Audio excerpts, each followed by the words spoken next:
Welcome to all of my new subscribers and welcome to all of my friends here on YouTube land. This is Homestead Tessie. Today I'm going to share with you a little bit what we're working on, and then we're going to have a really different type of Q&A in the car afterwards. But first I want to show you what we're doing. So we're still at this mulching.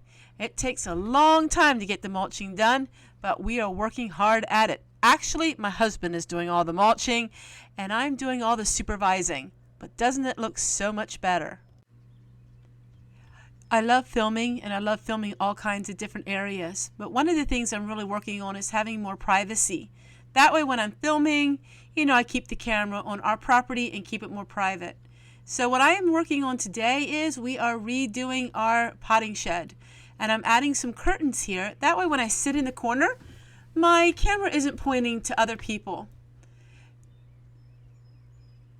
So I thought this would be fun, and also then the sun doesn't shine in my face when I am trying to do my Thrifty Thursdays, or I like to sit at the potting shed, even reading a book. It's so nice to sit out here in the afternoon and read my books. I love being outside. So while he's doing all the mulching, I'm doing all of this potting shed business. And you know me, I like to change things up all the time. I've been using a lot of words like $800 a month, low income, but I asked Google, almighty Google, what would be positive words for low income? And boy, oh boy, I didn't realize there's so many amazing words like budget conscious or financially mindful.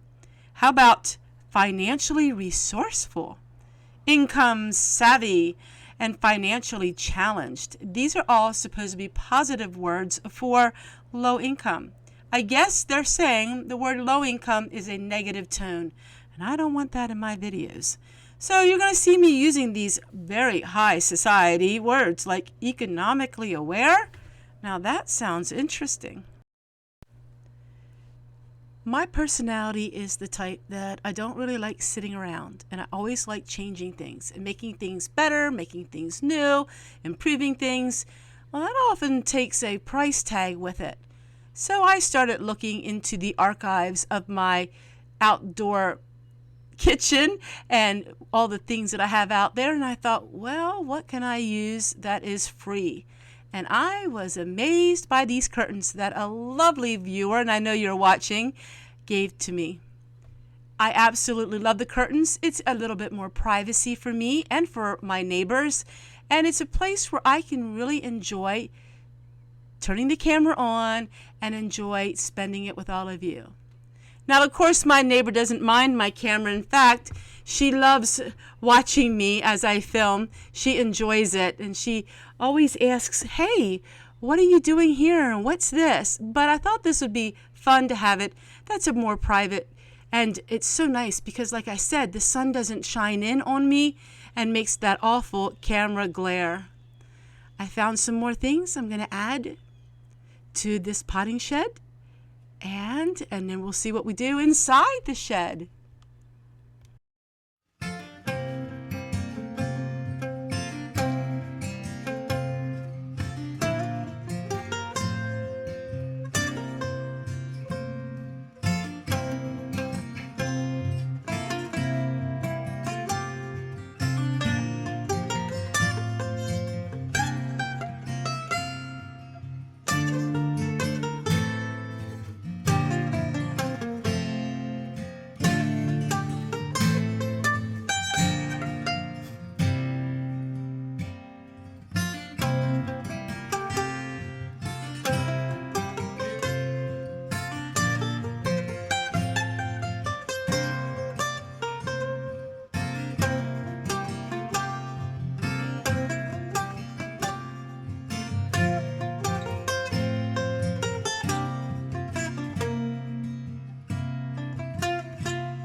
going to come out of the doctor's office. We're going to talk a little bit about saving money and living on $800 a month, and what impact does that have in our lives. So the first thing that I'm going to talk to you about is I realize what I'm spending my money on. Before, when you didn't have a budget, you didn't know really what you were spending your money on.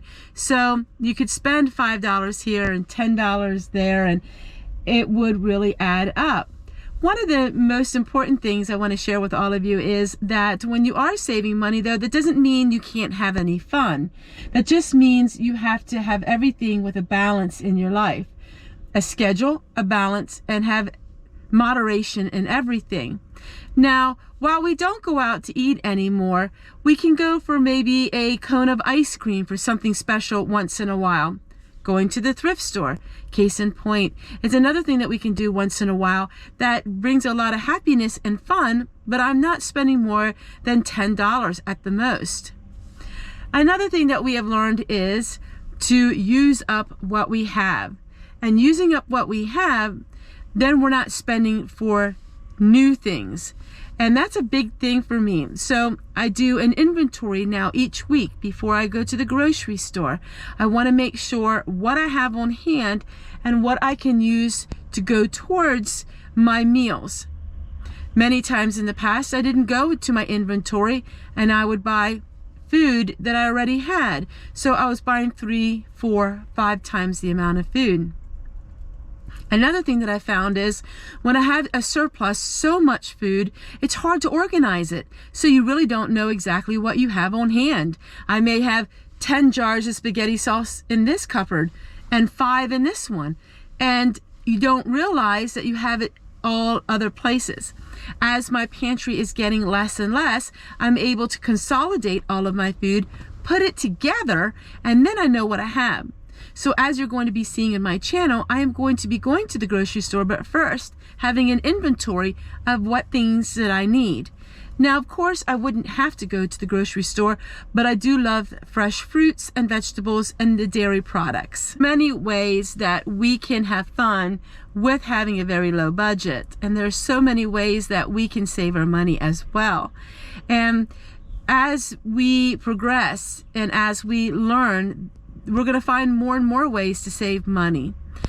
And basically, you know, people on YouTube try to make it really hard, and they come out with this whole big itinerary, but really it is spending less than what you make.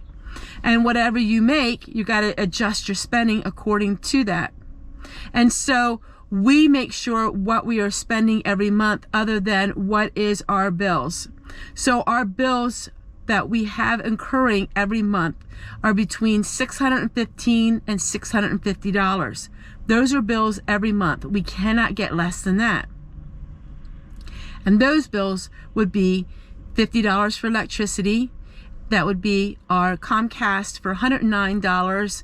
That will be car insurance, which is of course not every month, and home insurance of course is not every month, but adding those in through the year, we have this $650.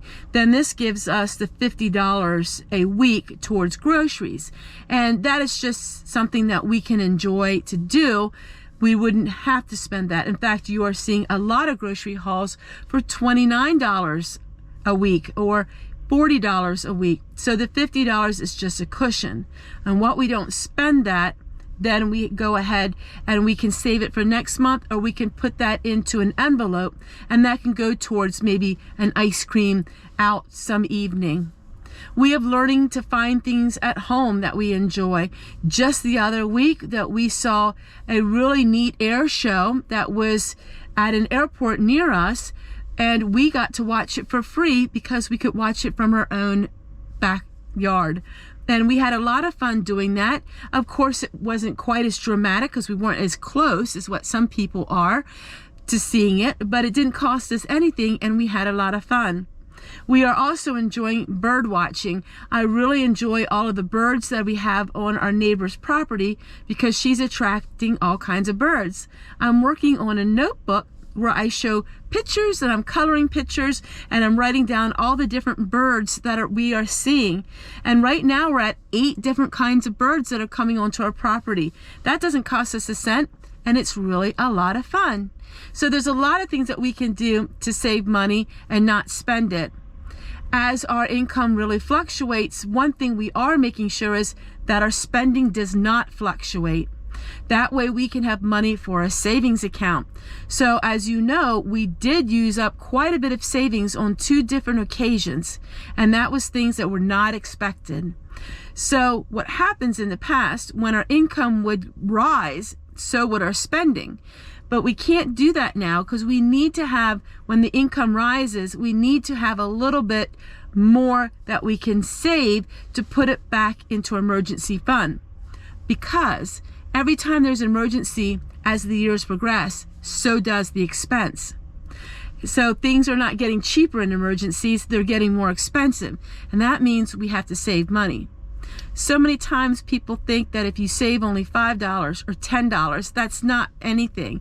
But that can make a huge difference and impact on your life when you have a really low income environment. Big ways to save money is food. Big ways to save money is your living expenses. Now, we live in a very unconventional way. We do not have a lot of the insurances that people would have, nor do we have health issues.